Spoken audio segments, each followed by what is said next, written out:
Void Interactive's Ready or Not just got 1,000 times better. Check this out. Void Interactive is making huge plays with Ready or Not, and one in particular I was not ready for. Now, as you know, Ready or Not is a highly successful tactical first-person shooter by Void Interactive. Now, this game puts you in the shoes of a SWAT-style team around various locations in an extremely tense and immersive environment. The game mirrors the amazing experience of other tactical shooters like the original Rainbow Six, Ghost Recon, and SWAT, to name a few. Now, the game is in early access and has some minor issues. AI is unforgiving in their unusually fast one-taps into you or your teammates' game. Poor dialogue spoken by players and AI in a way of cheesy lines and so on. Now, Void Interactive has actually done something I am so excited about, and you should be too.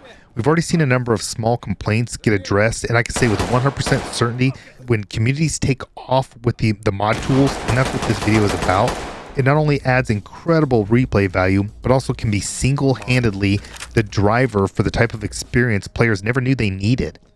The mod scene is just getting started. You want a ballistic shield, thin blue line, no problem. A battlefield or not AI mods, pretty fire. They even have some reshade mods, kind of doing an overhaul to the lighting and textures. They look really good. US Navy SEALs Pack multicam and AOR2, it's there. The game has actually had somebody, they made a complete overhaul to a SWAT 4 map, and it looks amazing. This is just getting started. I wanted to take a second to compare where Ready or Not is in terms of mod deployment and what it could be, essentially seeing if maybe we'll get lucky and open a time portal to what could be the reality of this game in the future, and that would be such a huge deal. And the game I want to compare it to is one of the games I feel like has the strongest, most intuitive and easy to execute way of getting mods onto your computer in the game, and that's Left 4 Dead 2. Historically, for game mods on PC, the deployment mechanism was grabbing the necessary mods, extracting them to the game folders that would change the game. Now, there are some issues here. You've got security concerns from the files. You may not be comfortable modifying game folders, just depending on your level of expertise, and of course, mods being free, and therefore it's typically hit or miss, meaning something is good or something is maybe not so good. So these are community created, meaning free. So in my opinion, there are some games that revolutionize this, as I mentioned before, and I feel like if the tools are right, could push Ready or Not into a classic title. So with the modding, the question is always, would you get a performance-killing mess of a broken game, or would you get a masterpiece campaign like we've seen time and time again from titles like Left 4 Dead 2, Darkwood mod, Back to School, Yama mod, and that isn't even getting into the amazing weapon mods and skins, which we're already seeing in Ready or Not.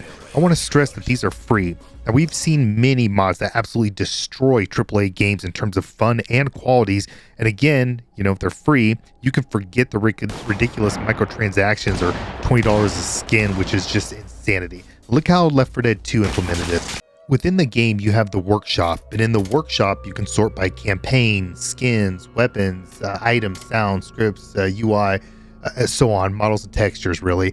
So it's just a matter of you going through, selecting the category, and then you can even go further as to sort, do you want something that was popular all time or something that was new? You just click on the mod and boom, you have it. Now, there are potential for compatibility issues, but simply inside the game, you are enabling what mods you want on or you don't want on, so it's never really an issue. And the fact that the game deploys it to the respective folders, you're just good to go from a simplicity standpoint. I would really like to see Ready or Not implement something like this, and the framework's already started. If we see something like this put into Ready or Not, imagine having a zombie mod or a Resident Evil 2 level. The sky is the absolute limit with mods, and really the only thing that would hold this game from absolutely being stellar in terms of what people bring to the table is their creativity. Let me know what you guys think in the comments. Myself personally, I would love to see some Ghost Recon maps, original Ghost Recon maps remade. Same thing with Rainbow Six maps. That would just be amazing, as well as, I think, no surprise to anybody else, I'd really like to see something like a full-on zombie mod or something like that. Man, I am so hyped for this game, and I cannot believe the level of speed that it's gaining. Keep it up. The biggest thing with titles like these is replayability, and you can see from titles like Left 4 Dead 2 that with the modding community, the game just never gets old. It really does it, and I would absolutely be thrilled to see something like that happen on Ready or Not. Let's get these tools implemented.